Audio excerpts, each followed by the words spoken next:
भारत को रक्षा क्षेत्र में बड़ी कामयाबी मिली है। शुरुआत करने जा रहे हैं एक ऐसी खबर से जिस खबर को सुनकर देखकर आपका सीना चौड़ा हो जाएगा।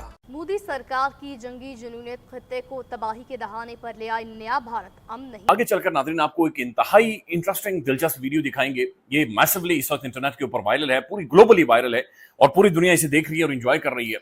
लेकिन नाज़रीन जब आप पाकिस्तान की तरफ देखते हैं, पाकिस्तान के मीडिया की या पाकिस्तान के अंदर होने वाली खबरों की तरफ देखते हैं तो आप बड़े हैरान होते हैं।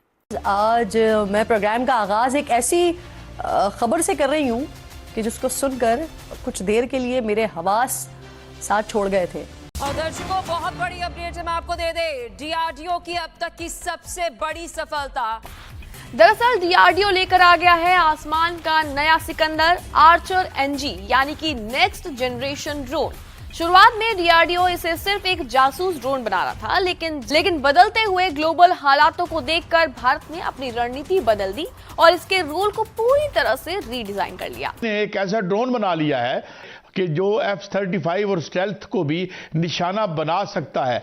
तो ये एक केस, आप चूंकि एक तवील अरसा आपने इस सिक्योरिटी के दश्त में गुजारा है, तो ये एक ऐसा दौर आया, आप देख रहे हैं कि ये अब बहुत से मुल्कों में ये टेक्नोलॉजी सरायत कर रही है, विच इज गुड परहैप्स कि अब किसी एक मुल्क की बालादस्ती नहीं रहेगी। दरअसल ये ड्रोन जमीन से 30,000 फीट से भी ज्यादा की ऊंचाई पर उड़ने की ताकत रखता है। इतनी ऊंचाई पर जब कोई ड्रोन उड़ता है तो जमीन से ना तो वो आंखों से दिखाई देता है और ना ही उसकी आवाज सुनाई देती है। तसव्वुर करें कि रात के सुनसान आसमान पर अचानक एक धीमी मगर खतरनाक गूंज सुनाई देती है, जैसे कोई दूर से आता हुआ तूफान हो। यह आवाज दुश्मन के भेजे हुए ड्रोन की है, जो सैकड़ों मील दूर से आकर अपने हदफ को निशाना बनाने वाला, जो बजाहिर एक आम FPV ड्रोन लगता है, मगर हकीकत में आसमान का मौत का पैगाम है। ये इतनी तेज रफ्तारी से उड़ता है कि गोया किसी ने गोली को परों से बांध दिया। 315 किलोमीटर फी घंटा की रफ्तार इसे एक ऐसे कातिल परिंदे में बदलती है जो अपने शिकार को मोहलत नहीं देता। दुश्मन को पता भी नहीं चलेगा कि सिर के ऊपर मौत मंडरा रही है। एक बार टेक ऑफ करने के बाद ये लगातार 24 से 29 घंटों तक आसमान में टिक सकता है, यानी पूरा एक दिन और रात बिना थके बिना रुके दुश्मन पर नजर रख सकता है। इसकी मारक क्षमता की बात करें तो इसके पंखों के नीचे 4 ऐसे पॉइंट्स फिट किए गए हैं जहां पर लेजर गाइडेड बम और एंटी टेक गाइडेड मिसाइलें आसानी से फिट की जा सकती हैं। फौज का ड्रोन मुकाबला, आत्मनिर्भर भारत के साए में मोदी का जंगी जुनून, मोदी सरकार की जंगी जुनूनियत खित्ते को तबाही के दहाने पर ले आई। मोदी का नया भारत अमन नहीं बारूद का राग लादने में मसरूफ है। अच्छा अफनान साहब, अब ऑब्वियसली बात मसला ये है कि सफर हम सब कर रहे हैं, चाहे वो वेरी सैड सिचुएशन है, का दिल दहल जाता है कि अल्टीमेटली जिस रूट कॉज की बात कर रहे हैं शफी जान साहब, उस रूट कॉज को यानी उस जड़ को हम कैसे उखाड़ के फेंकेंगे? हमें एक लॉन्ग टर्म स्ट्रैटेजी बनानी पड़ेगी इसके ऊपर, इसके बगैर ये होगा नहीं काम, और वो कंसिस्टेंट होनी चाहिए आपकी सिविल मिलिट्री, क्योंकि अदरवाइज़ ये फिर वो चलती नहीं है। उसको कंसिस्टेंटली जब तक हम एक डायलॉग के through we need to come up with a solution, और ये हो सकता है कोई मुश्किल काम नहीं है, हमारे पास रिसोर्सेज भी हैं, हमारे पास सब कुछ है, इंटेंट और हमें पता होना चाहिए करना क्या है। 4 मिलियन के बावजूद भी इंडिया की जो डिप्लोमेसी है या प्रोपेगेंडा है वो कामयाब हो गया, हमारा नहीं हुआ, क्यों? अभी ये दावा किया जा रहा है कि मार्का हक में पाकिस्तान का ये दावा कि उसने भारत के राफेल तैयारे मार गिराए, ये दावा गलत है। पाकिस्तान ने जो दावा किया है ना कि हमने मार्का हक में भारत के इतने राफेल तैयारे गिराते हैं, सब झूठ है और ये पाकिस्तान का एक प्रोपेगेंडा है और उसकी अब कलई खुल गई है उस प्रोपेगेंडा की। वो किस तरह खुली है? वो इस तरह खुली है कि पिछले साल सितंबर में भारत ने एक टेंडर फ्लोट किया है, या क्योंकि उसको जो अपने राफेल तैयारे हैं उनकी मेंटेनेंस के लिए एक ब्रिज सपोर्ट कॉन्ट्रैक्ट करना है, और उस जो डॉक्यूमेंट्स हैं और जिन जहाज़ों के लिए कॉन्ट्रैक्ट करना है उसकी तादाद है 36, और भारत के पास 36 तैयारे ही थे। मार्का हक से पहले तो भारत ने 36 तैयारे ही खरीदे थे फ्रांस से।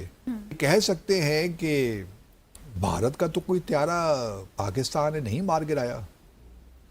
अगर कोई तैयारा मार गिराया होता जो पाकिस्तान बकौल उनके क्लेम करता है 2 या 3 राफेल तैयार त्यारे हमने मार गिराए हैं, तो फिर भारत 36 त्यारों के लिए तो ये सपोर्ट ना होता ना, मेंटेनेंस जो भी कॉन्ट्रैक्ट है, ब्रिज सपोर्ट उनकी मेंटेनेंस के लिए अपग्रेडेशन जो भी है वो सारे उसमें शामिल है।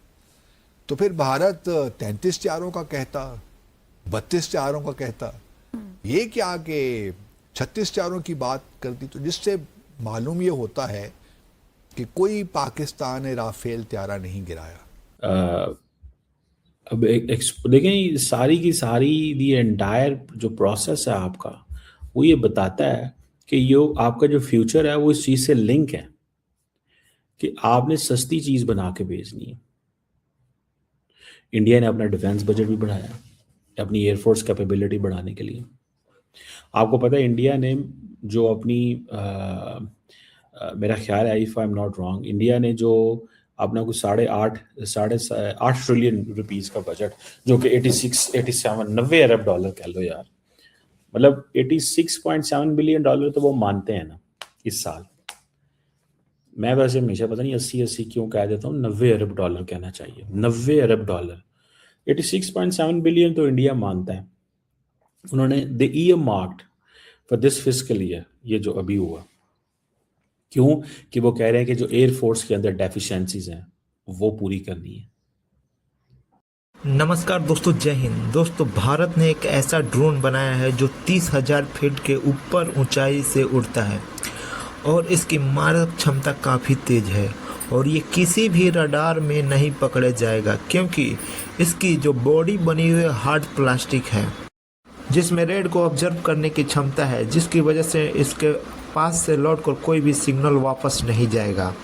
और ये काफ़ी ऊंचाई पर होने के वजह से इसकी आवाज़ और इसकी लोकेशन किसी से नीचे से दिखाई नहीं देगा और इसीलिए ये सबसे घातक बनाता है।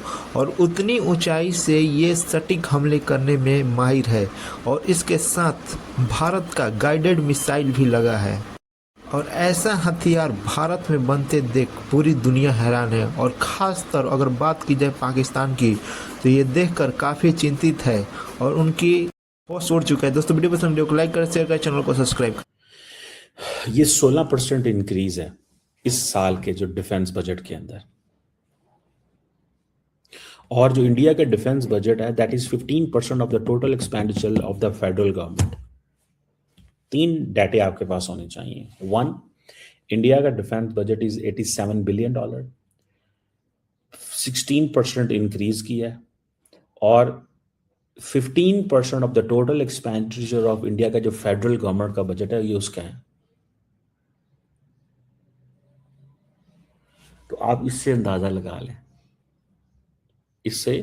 लगा लें, कि ये जो एंटायर आउटले है, ठीक है जी, इसमें एक्विजिशंस करनी है इंडियन आर्म फोर्सेस के लिए, नेक्स्ट जनरेशन फाइटर एयरक्राफ्ट लेने, एडवांस वेपन्स लेने, शिप्स, सबमरीन्स, यूएवीज, ड्रोन्स, लिटरम पटरम, इतना कुछ, और फिर ये सेल्फ रिलायंस की बात भी करते हैं।